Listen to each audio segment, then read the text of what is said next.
Hi, welcome to another episode of I Own a Business, where we focus on helping practice owners grow the practice of their dreams. I'm your host, Dr. Steve Vargo, and I have with me Dr. Janelle Davison, who is owner and CEO of Brilliant Eyes Vision Center in Smyrna, Georgia, and also owner and clinical director of Premier Dry Eye Spa and Cosmetic Eye Care. So, welcome again.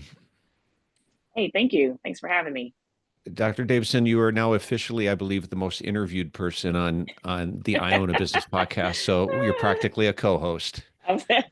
Maybe 2025. We'll see about that. We'll see. Just We'll kidding. see. So, well, speaking of which, we actually did one recently with you, I, and Dr. Jesselyn Quint, and the focus was on technology. And if anyone wants to listen to that one, they can go back and find it a few episodes earlier. But we focus on advanced technology, and we got into contact lenses and other diagnostics and things like that. And certainly technology's come a long way, and it certainly makes our lives easier. It benefits the patient, and I think that's, technology gets ODs excited. But I think sometimes we, in our fascination with advanced technology, perhaps neglect some of the simpler treatments, the ones that most people can afford and still benefit patients. So if we're doing that, are we compromising patient care, and are we compromising practice profitability as well? So I'm just curious on your thoughts on that.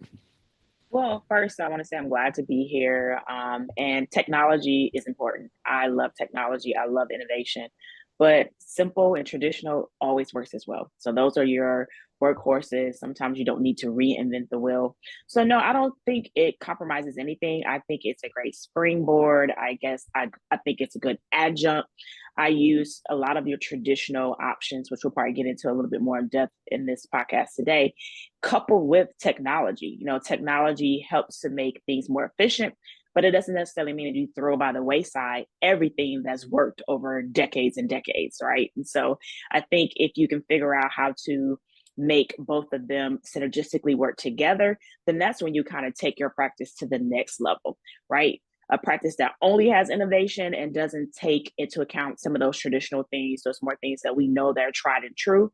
It's not necessarily the best way to go in the office that only does traditional things and doesn't implement some type of innovation. So I think it's kind of that creating that beautiful balance.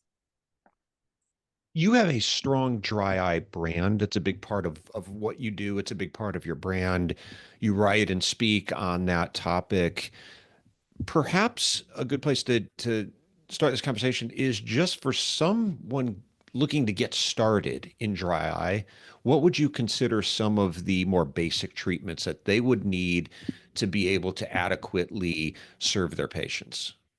And so that's a really good question. And so some of the things that are more basic, I still incorporate, right? So you have your foundational treatments, and then a lot of those I bridge as my maintenance therapies, right? And so your in office, big advanced testing and treatment things that you offer your patients, you still need to have something that they're going to be able to do and maintain those outcomes at home because we know there's no cure to dry eye. But usually I call it like my foundational approach. So you always want to have a good quality artificial tear that you recommend for a patient. You want to guide that conversation with the patient, as well as warm compresses. And then sometimes you also want to incorporate cool compresses, depending on if they have a lot of inflammation, specifically ocular rosacea. They need to perfectly balance warm compresses and cool compresses at the same time.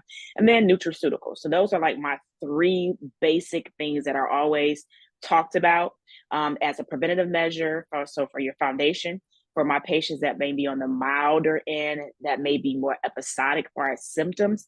And then also that foundation approach still comes back once I have finished, a 4 series induction IPL or thermal pulsation of some sort in the office. I'm giving them something to be able to use at home. So over the counter preservative free tears, warm compresses, cool compresses, and nutraceuticals are always something you should always have, and pick your top ones that you want to recommend for your patient and keep it in the office if you can. Do you feel that patients need to sometimes go through that journey with dry eye? Do they feel more comfortable if they've had an opportunity to try some of the more conservative treatments and discover on their own that these aren't working as well as they'd like? And does that lead, I'm just curious from your experience, into a more honest conversation with them in terms of their openness toward trying new things that you might consider more advanced technology. That's a good observation. So, like I said, I've been kind of a deep dive into aqueous surface and dry eye disease for about 2017, 2018. So just shy of a full decade.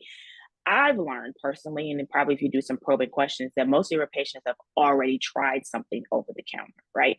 By the time they come to you, and if they're complaining, or even if they're not complaining because it's episodic and they may not be experiencing something during that routine or annual eye exam, I'm pretty sure I'll bet you $100 that they've already tried something over the counter that a family member or friend has recommended or they've seen a commercial for. So 9 out of 10 patients are already trialing those things already. So it's important to ask those probing questions.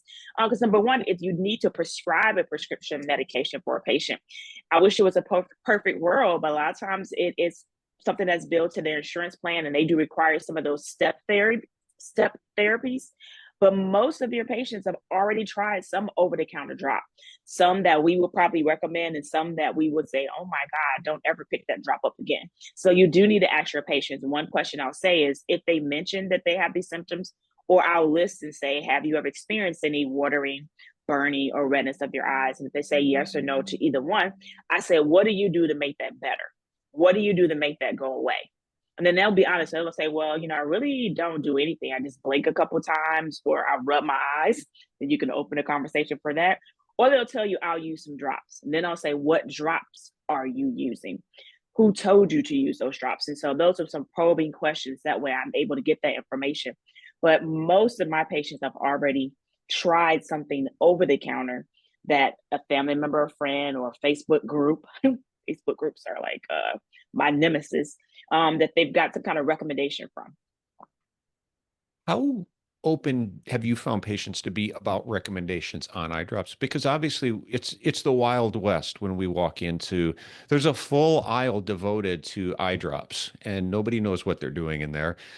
Have you found that patients are pretty receptive towards your recommendations and um, is there a willingness to maybe second guess themselves in terms of just walking into the store and grabbing something off the shelf? I think patients are super receptive. This day and age with knowledge just being at our fingertips with, AI, the internet, we get jaded and think if the patient still doesn't want our expertise. At the end of the day, you can use chat GTP, any AI technology, Facebook group. At the end of the day, the patient still respects the provider.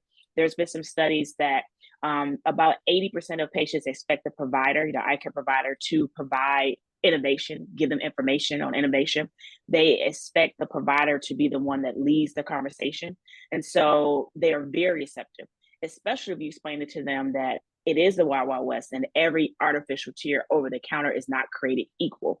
So just to use an example, if a patient is using a tear over the counter, there are some that are widely used by patients that most providers don't even recommend, certain things like Visine and things like that. If you tell them why you would prescribe, so whether it's over the counter or not, I still prescribe this particular artificial tear based on what you're seeing in their eye, based on their complaints, they're super receptive. And then they actually feel empowered so that when they go over the counter or they're with their family members and friends, they can now say, oh no, my doctor said I can't use that one because they prescribed this one for me over the counter because they see this in my eye. So patients still want our expertise, even though they have knowledge at their fingertips, and then they want to know why. So they want you to customize that recommendation to that specific patient. Can you give me an example of what that why might sound like? Because this is uh, an area where I don't know if ODs go far enough down the road with this as they should. I think we do ask the questions, what have you been doing? And people say they use eye drops, but I think some ODs are very quick to be accepting of um, what they're grabbing over the counter. And maybe it's a good fit for them. Maybe that's a good drop, but I don't know if we're as inquisitive necessarily as we should be, or doing enough educating around the why, as you mentioned it. So can you give me an example of what that might sound like? Yeah, it's pretty simple. I'll say, for instance, what tier you're using, they'll tell me. And I'll say, well, they're all not created equal. I'm a big proponent of preservative-free tiers. So what you have, does it say preservative-free on it? A lot of times they'll say, I don't know if it's preservative-free or not. I'll say, usually it says it on the bottle. If it doesn't say on the bottle, then it's not preservative free. And this is why I recommend preservative free drops, because if you have a compromised front surface of the eye, you're constantly throughout the day adding preservatives to the surface, it can further compromise that surface. So we want to at least do it preservative free.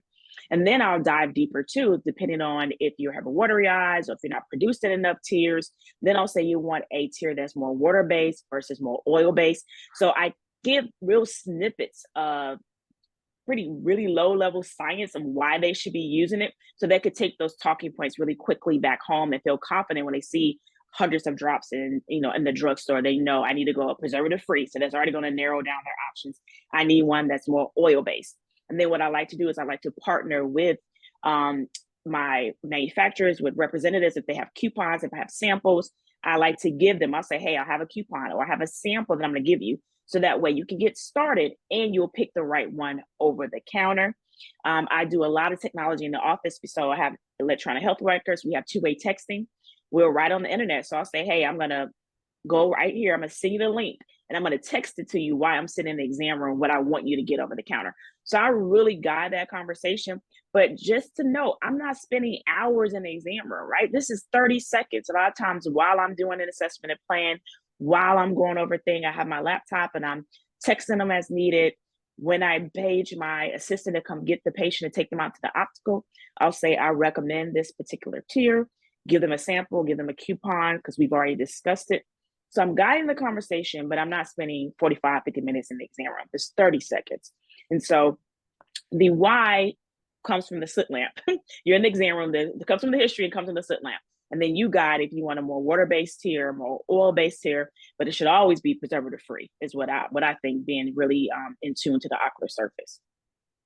I like the way you presented that initially too, where you said, "Is the drop you're taking preservative free?" Because I don't think most patients have any idea or what that necessarily even means or entails. But it gives you the patient a second to stop and pause and think about it, and at least wonder, why is that important, Mm-hmm. right? And that gives you an opportunity. It creates a gap there for you to come back and explain something to them that uh, gives them more clarity around that, which is important too. Because I don't necessarily, just because it is the Wild West, I don't think people necessarily enjoy that experience of not being Yeah. sure what they're grabbing over the counter or if their money's being spent well. So I think they appreciate the clarity that they do get from their doctors. So again, I think sometimes we rush over that conversation without really giving patients something that they probably want, is more clarity around what drops are going to be most effective for them.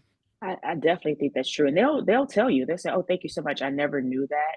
And thanks for providing that extra information. And then when they come back next year, they'll say, and I'll still ask the same questions every year. If they haven't been converted to like a full dry evaluation, everybody doesn't necessarily need that. If they're early on and it's episodic, they can manage it with some of that foundational approach. But I still have that same conversation each year. And they're usually like, Doc, I'm using the drops that you told me. So once you convert them, you save one soul. That's how you saved one soul. They're not going to go back, right? And so they come back each year and they're happy to tell you that, hey, I'm still using the tiers that you recommended. And then they'll go and explain how often they have to use it. So it just opens those doors. So if you're looking to really to get into dry eye, ocular surface, or even aesthetics, you just open the door just a little bit and they're happy to walk right through, because they're looking for a provider to kind of take the reins with a lot of things that are out there that are the wild, wild west.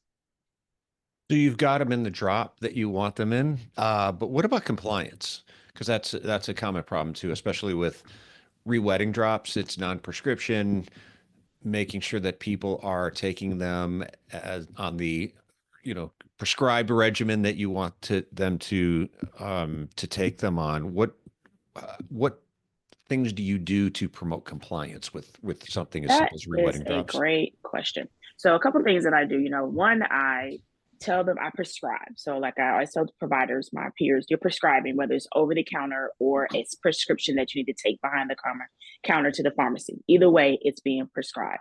So I prescribe it and I tell them I need you to take it. I'll say how many times a day it's fine. I say up to twice a day, it's fine. I usually say if you need to put this in 3 to 4 or 5 times a day, then something else is going on or something's changed. You need to come back. So I tell them how many times a day they need to take it. And then I have coupons, samples, and a lot of things I actually dispense out of the office. Because you'll be surprised. Usually, once you get the patient excited, you're telling them why you recommend and why this is better than another option. The next question is, So where do I get this? Right. So they don't assume I could just go to the drugstore and get it. In reality, they're thinking, okay, this must be something I have to get from you. I'll say you can get it from any drugstore. However, I do dispense it out of my office. I don't say you can buy it here. I say I dispense it out of my office. And if you want to get started, we can at least get the first bottle, and then I'll direct them whether if you want to go online to get it. I partner with a lot of different organizations where I get some affiliate commission. But the key is say I dispense it. And so when my optician comes in, just like I'm giving information on progressives and lens treatments, I'll say I also prescribed, for instance, one of my favorite ones is Optase Intense. I'll tell them specifically. And then I'll say, check and make sure we have some in stock. I create a sense of urgency. I'll say they'll check because it sells out fast. And so then the patient's like, oh, Dr. Davison told me I got to have it. She sells it here. She dispenses it here, but it does sell out. So they go out and they say, I need to get this drop, right? And then I also do perks where you can still use it with contact lenses. So I give those things really quick. It's 30 seconds while my optician is getting the patient out, but I always create some sense of suspense. It does sell out, so they're going to double check to make sure we still have it here so they can dispense it for you today.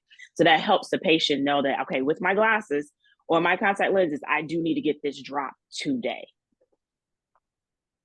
And do you feel that that has an impact on compliance? I would think it would. If Oh, they feel definitely. like it's something that's being prescribed, if there's a sense that they can get it from your office, that they have to get it from your office, do you feel like that drives compliance with the drops? In my practice base, I say it does drive compliance because I see patients who would text us to say, come back, they need to buy another bottle. When they come back next year, they'll say they're still using, they know what drops to get over the counter. So it does drive compliance. One gap I see with preservative free that is not vials is that you do need to tell the patient when they need to throw it away.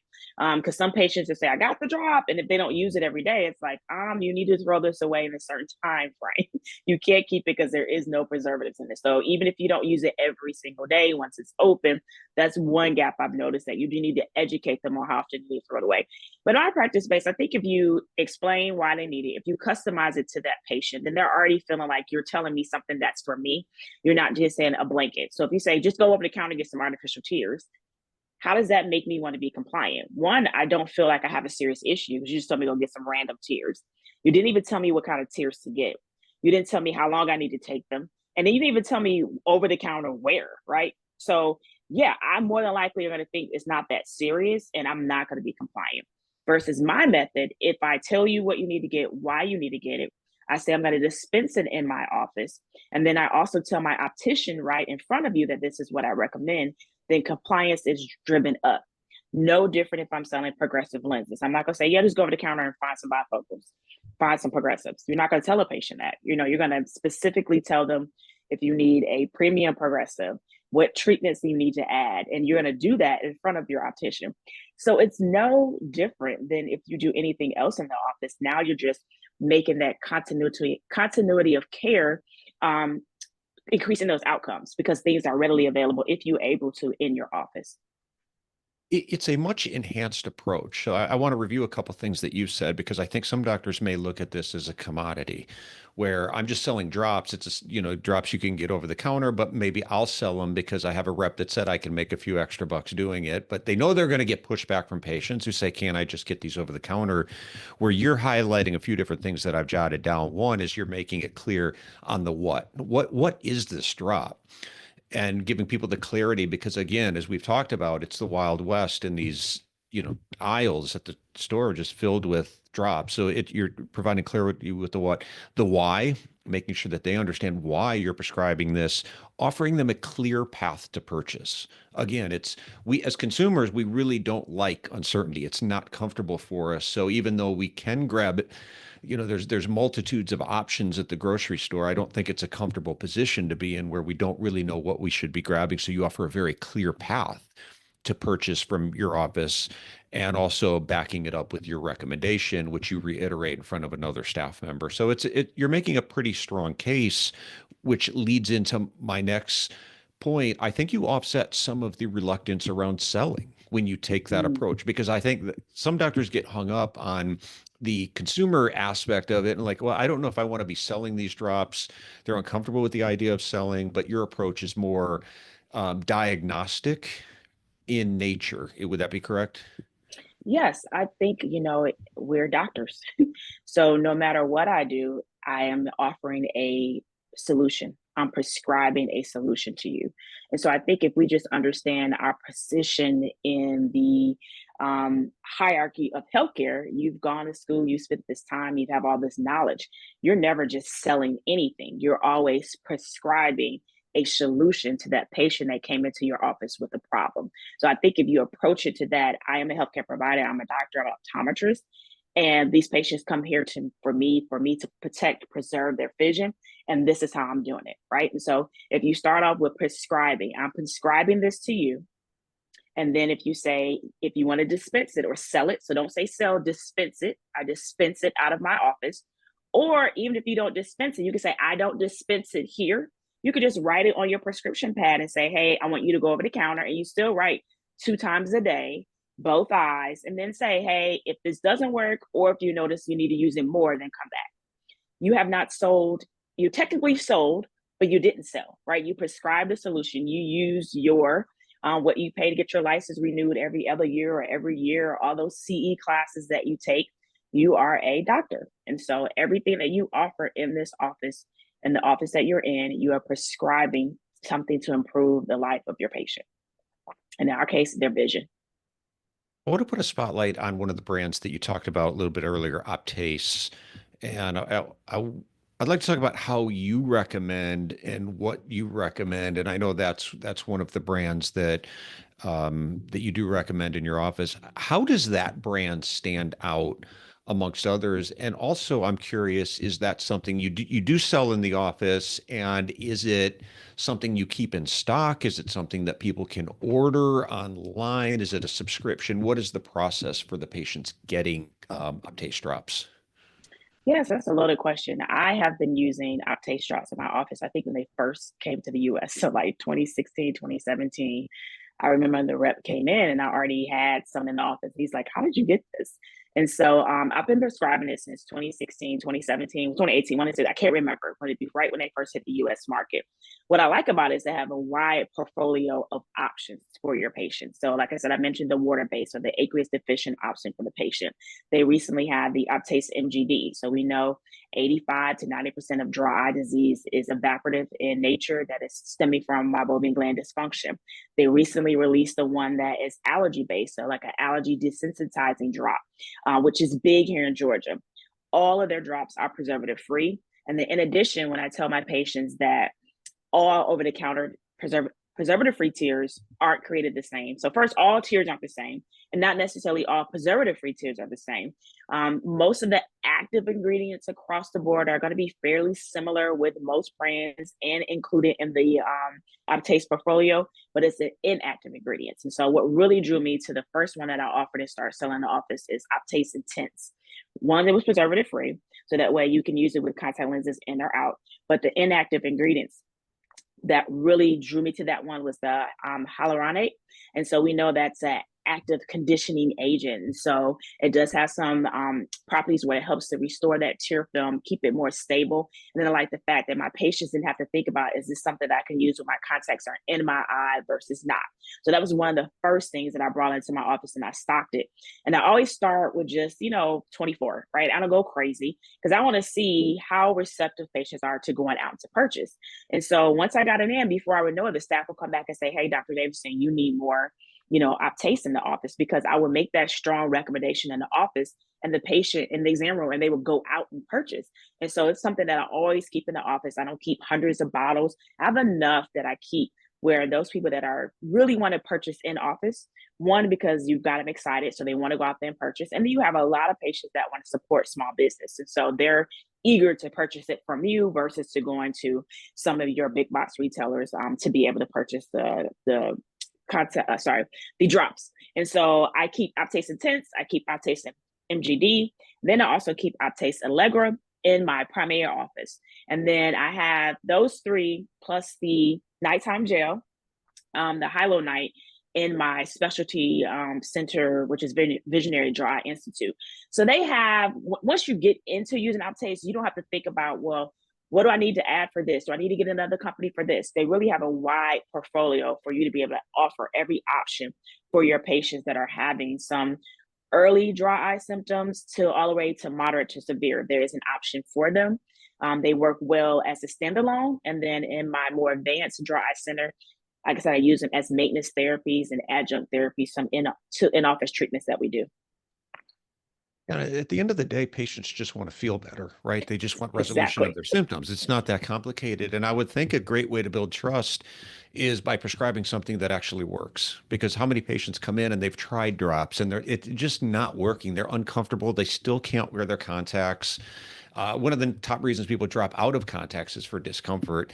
So Mm-hmm. when you can find a treatment plan, a treatment regimen that actually works, and whether it's just eye drops like Optase or whether it's Optase as part of a larger treatment regimen, I would think you would gain a tremendous amount of trust with that patient. Definitely. To piggyback what you said on before, convenience is one reason that there's a number one reason people purchase. Cost, then loyalty, right? So if you hit all of those, then you've got a lifer, right? That patient's not going to anybody else unless they move across state, and they're recommending family members and friends to come to you. And so, we always want to jump to all the real sexy dry options, IPL, this and that. But there are some tried and true things that work well, artificial tears that are preservative free, and then partner with companies that have a wide portfolio of options for you. So you don't have to think so hard, and you could just add those right into the practice, whether you want to stop them, they make it very easy for you to be able to do that. Or if you want to make that strong prescription recommendation and send them over the counter, they're readily available as well. So, like you said, patients just want to feel good. And I think we just need to be a little less complicated so that they can feel good. Maybe what advice would you give as we close out here to ODs looking to build up dry eye as a bigger part of their practice? Because you've been through you've the starting phase all the way to a more advanced um, level of dry eye therapy. So for someone looking to get started, any advice that you would give to them to maybe initially start the journey, but also how to keep advancing on that journey to get to a point where perhaps you've gotten to? Yeah, and so remember, it's a journey. So, and each journey usually start in the beginning of the journey. So, a lot of my colleagues want to start where I am now, and I wasn't always there, right? So, start smaller, get your confidence, get your base, figure out what artificial tears. So, if you're going to start with artificial tears, that's okay. Artificial tears, warm compresses. Figure out what artificial tear you want to use. Optase is a great one. Utilize the resources that they offer. So, your representatives, some of these reps have been there for me from thick and thin. They are like my parents. They're now looking at where I am now. They're like, I remember where you started. So utilize your representatives. As things advance with these companies, particularly Optase and Scope being one, that representative is going to keep you abreast. Mine comes every often say, hey, Dr. Davison, this is coming out. We're moving now into offering makeup removers, and they're going to keep you abreast. Pick one company, start with it, get confident in there, and then set a goal that, okay, 6 months, I'll add this, or 12 months, I'll add this. But just know it's a journey, and try not to always start the journey at somebody else's point, right? My point is up here, but I didn't start here. Remember, this journey for me was just shy of a decade. So I've been working hard and building my practice over the last, 5 to 8 years. And it's something that you can do. It's enjoyable. Patients really appreciate it because there's not a lot of us talking about it. And one final thing, I don't want to be so rare, right? It should be artificial tears and providing a quality recommendation to our patients. A patient should not have to drive 2 hours to see me to get a quality artificial tear recommendation. And so let's all make it a pact. In 2025, we are going to have a quality artificial tear. We're going to guide our patients because it is the Wild Wild West, and they are looking for us to provide this information. And we're going to make a point to do it collectively starting next year. So get it together, figure out which one you're going to use, and starting next year, this is what we're going to do as a collective. Get it together. That's what we'll title this episode. Yeah, no, I definitely a key theme of trust throughout Yes. throughout this. And I really think, and just talking this through makes me wonder how many patients leave optometry practices without having information that they probably want in terms of the drops that they need, because it's the starting point, right? I mean, most people don't go to their optometrist saying, give me IPL. It's, No, hey, they help don't. me. They just want help. And it usually starts with something like a dry eye, warm compresses, things like that. But yeah, just don't let people leave without, or just assuming that they're okay with what they're grabbing over the counter. Give them the clarity, and a lot of great nuggets here if you want to make some more conservative therapies a bigger part of your practice, and even a practice builder, a revenue builder in the practice as well. So thanks so much as always. We'll talk later about the co-hosting for 2025. Well, you're So I back gotta we so gotta get it much together, that and I'll get a co-host. yeah. Where I know you're on LinkedIn, where if people want to look at Dr. Janelle Davison, I know you're not hard to find, but if they want to take a peek at what you're all about in your practice, where would they find you? And Yeah. part two of that, Optase, because you mentioned Optase a few times, is what would be a way that people could get in touch with would it be a rep that they would reach out to? Rep. So a couple of things for Uptaste. You can try www.uptaste.com. And I think there's an email, hello@uptaste.com. So that's OPTASE.